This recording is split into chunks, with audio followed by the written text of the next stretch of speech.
En Huesca, los hermanos Becerril, Paco, Luis y Mariano, hasta hace una década siguieron elaborando las cuerdas de cáñamo con el mismo método de trabajo que de su padre y su abuelo aprendieron. El cáñamo, Cannabis sativa, es una planta anual de 2 a 3 metros de altura que se cultivaba en los terrenos templados y húmedos para el aprovechamiento de sus fibras. A finales de septiembre se daba fin al crecimiento de la planta que durante 14 semanas había ocupado una importante parcela del huerto familiar. Agrupados los largos tallos en manojos, se cruzaban trenzados entre sí sobre la tierra para recibir los rayos del sol. Separada la seca simiente, a golpes en la piedra, se limpiaba de la hoja con ayuda del aire en el aventado. Los secos tallos descansaban durante varios días en el fondo de una balsa con agua corriente. Un breve secado al sol dejaba los putrefactos tallos dispuestos para el cascado. La cascadera o gramadera, manejada enérgicamente, separaba la madera de la hebra en 2 fases.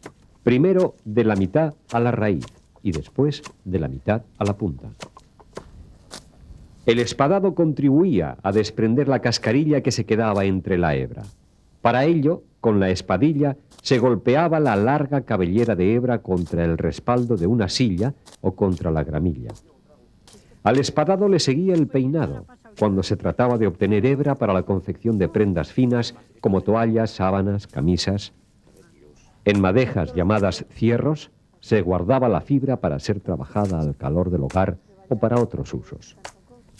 El cáñamo era una de las fibras vegetales más utilizadas por los cordeleros.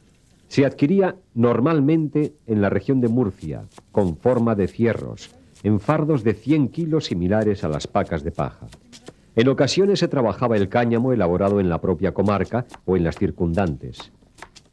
El mejor era el del año y había que almacenarlo en un sitio alto y seco porque se estropeaba en poco tiempo. Otra materia prima era el sisal, cuya reducida importación obligaba a recuperar las fibras de desecho, utilizándose generalmente las de cuerdas de atadora. Para quitarle la vuelta a la fibra del sisal, había que remojar enérgicamente los cabos en una pila con agua. Después de 1 hora de escurrido, se pasaba al espadado. Mediante un golpeteo continuo con la espadilla en las puntas de los cabos, sujetos con la mano en una horcacha, quedaban los extremos separados y preparados para el hilado. Algunos de estos cabos se pasaban por el restillo para descomponerlos en hebras tras un movimiento rítmico de pasar las cuerdas espadadas por las afiladas púas de hierro. Todas las hebras quedaban así separadas y huecas, formando una copada o copo anudado en sus puntas.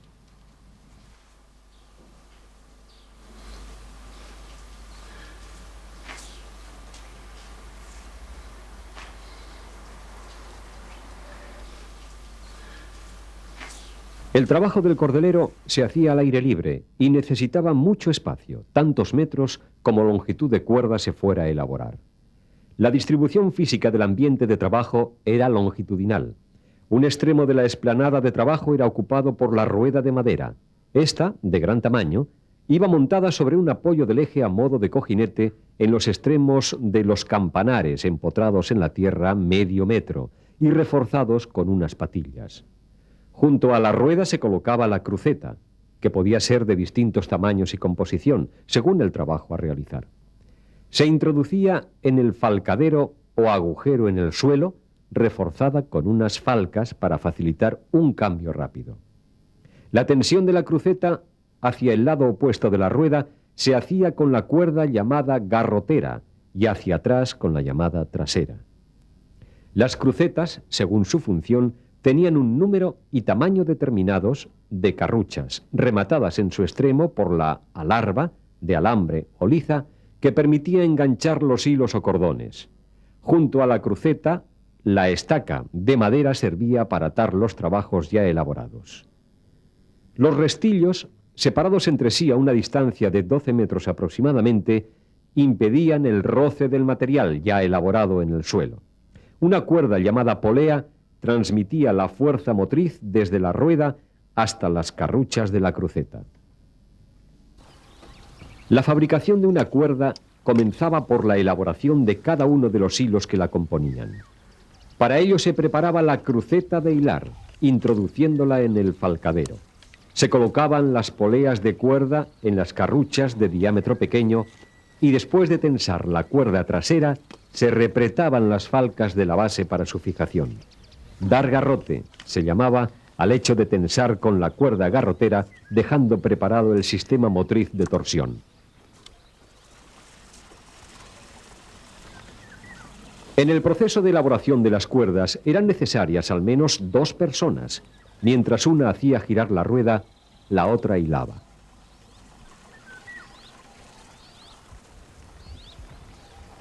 Para que las carruchas giraran bien y no cabecearan en su trabajo, se engrasaban con aceite en suez.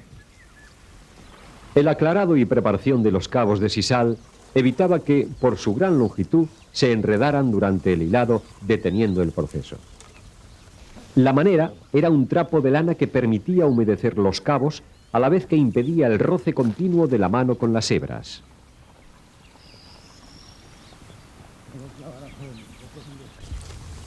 Y dale, que va muy trasera esa cruceta. Andando. Enganchada la punta de un cabo en la alarba de la carrucha, se iniciaba el hilado con el giro de la rueda. Caminando hacia atrás, con un continuado y monótono movimiento de las manos, el cordelero sujetaba el hilo con una mano mientras que, con la otra, empalmaban nuevos cabos. Con un ligero movimiento de su mano derecha, enredaba en la juntura algunas hebras de la copada que permitían la unión perfecta de los cabos. Las carruchas alcanzaban una gran velocidad de giro, impulsadas por el movimiento continuo de la rueda. La madera de boj era la mejor para la fabricación de las carruchas, porque era muy dura y giraba muy bien. El secreto de su buena fabricación residía en el perfecto centrado del eje para que no cabeceara. El andador era el recorrido longitudinal de trabajo del cordelero. Un continuo ir y venir, un día tras otro, llegaba a formar un pequeño sendero junto a los restillos. La longitud aproximada de las cuerdas para la venta era de 90 metros. Para que una cuerda saliera de esta medida, era necesario hilarla a 135 metros, es decir, 1,5 veces la medida para compensar la pérdida del 50% que tenía en el torcido. En las cuerdas de 7 guías, que tenían un torcido adicional llamado retrallau, había que darles a los hilos el doble de longitud que la cuerda a elaborar. La liza para coser las alpargatas, el hilo de capellar o el hilo de guarnicionero se hacían a 36 metros o 48 varas, porque al ser tan fino, si se hacía de mayor longitud, se cargaba de vueltas a la entrada o enganche en la alarba y se abarquillaba el hilo resultante. ¡Sal largo, te he dicho! Salir largo se dice al hecho de dejar más largo el hilo atado en el barrón que después había que empalmar con el siguiente. Para agrupar los hilos torcidos, cuando se llegaba a la media cuerda, se hacían los cordones. Para ello se enganchaban en cada carrucha los hilos componentes de cada cordón. En este proceso, las 2 carruchas debían girar a las mismas revoluciones y si alguna patinaba o se atascaba, el cordón no se retorcía y quedaba más largo. Así como para hilar, el sentido de giro de las carruchas era hacia la derecha, para sobretorcer o hacer cordones, el sentido era para la izquierda. Cada vez que se unían hilos en cordones, había que cambiar el giro de las carruchas cruzando las poleas de cuerda.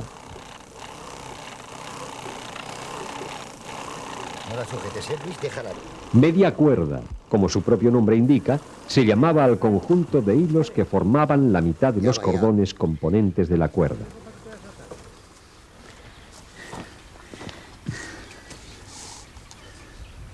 Espera que le pegaré con el barrón. Terminados la mitad de los cordones, se volvía a invertir el giro de las carruchas para torcer los hilos componentes de la otra media cuerda. Independientemente de la rueda tradicional, algunos cordeleros, en los últimos años, incorporaron un motor a la rueda. Este estaba accionado por un dispositivo de arranque y paro dirigido por dos cuerdas llamadas disparos, que recorrían el andador junto a los restillos. A voluntad del que hilaba se detenía o accionaba el giro de la rueda, eliminándose así el servicio de una persona. Los cordeleros ambulantes sustituían la pesada rueda de madera por una ligera rueda de bicicleta, más cómoda para sus desplazamientos y que solo servía para hilar. Los cordones los hacían con unos aparejos llamados andas. Esto antes, estos cabos, cuando no había las cosechadoras, eran hilo, pero de las cuerdas atadoras, que eran mucho más cortos y más delgados. Entonces se hilaba muchísimo más despacio. Tener la mano pesada se decía cuando ya se llevaban varias horas de hilado y se perdía la sensibilidad en las manos, dejando salir el hilo irregular y más gordo en algunas partes. Al torcer los grupos de hilos unidos en el culo de la cuerda, la longitud iba mermando progresivamente. La cruceta de colchar estaba compuesta por 4 carruchas de mayor tamaño que las anteriores, reduciéndose la velocidad de giro. La polea de cuerda se colocaba de tal forma que las 4 carruchas pudieran girar a la misma velocidad entre sí. El sentido de giro en el colchado era como en el hilado, es decir, hacia la derecha.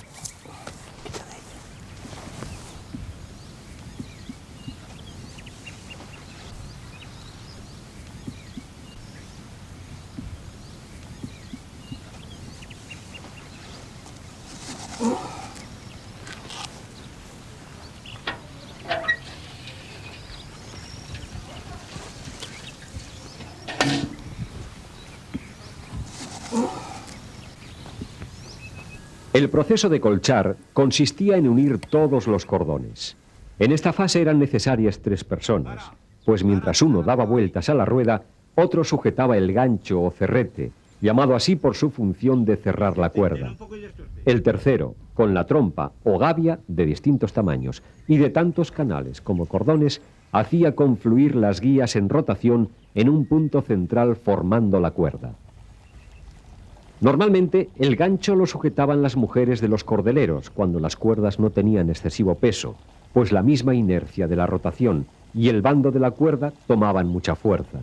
En las cuerdas de mayor tamaño se utilizaba un aparejo llamado carro.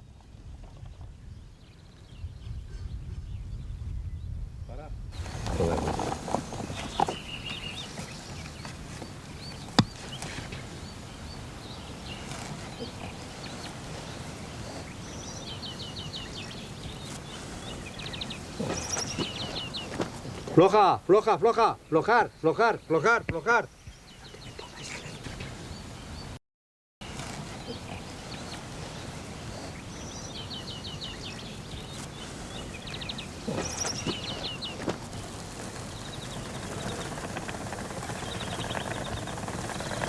Terminada la cuerda, se cambiaba la carrucha de colchar por el carruchón y se volvía a torcer para rematarla.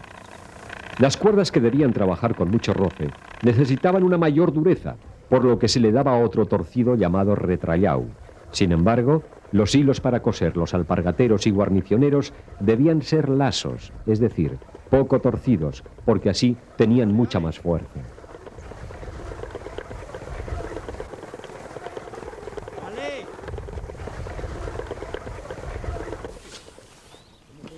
Las cuerdas de cáñamo requerían un nuevo proceso antes de ser plegadas.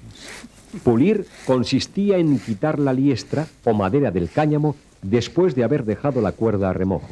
La malla se empleaba para pulir la liza y los cordeles y el casco para el cáñamo. Esto es una malla, la cual sirve para pulir liza.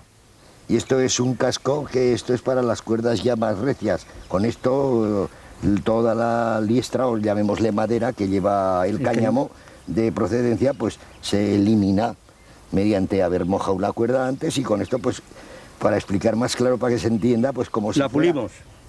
Como si fuera limarla, llamémosle. Y detrás de esto ya viene un paño, que es simplemente un saco mojado, el cual se pasa por la cuerda y ya se deja secar. El llano era un trapo de arpillera que se pasaba cuando la cuerda estaba a medio secar para aplastar el pelo. Una vez seca, se le pasaba un rete, que era una malla anudada de cordel que permitía dar brillo a la superficie. Este aparejo, hecho con cuerdas, se lo fabricaba el mismo cordelero. Con un mallero hecho de caña y bobinado con cuerda, iba formando una red de nudos que según su tamaño podía tener distintas funciones. Las jávegas o grandes mallas para llevar la paja en los carros eran producto del paciente trabajo de hacer malla de los cordeleros.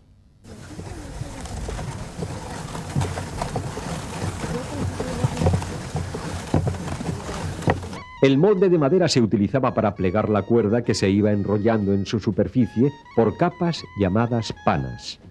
La cuerda se medía para su venta por kilos y se pesaba normalmente con una romana. Los rollos de cuerda gruesa para la marina llegaban a pesar hasta 90 kilos.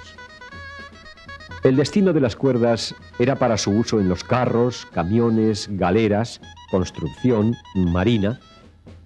Hoy, la mecanización del trabajo y la utilización de las fibras artificiales como materia prima en la fabricación de las sogas ha terminado definitivamente con este arcaico oficio.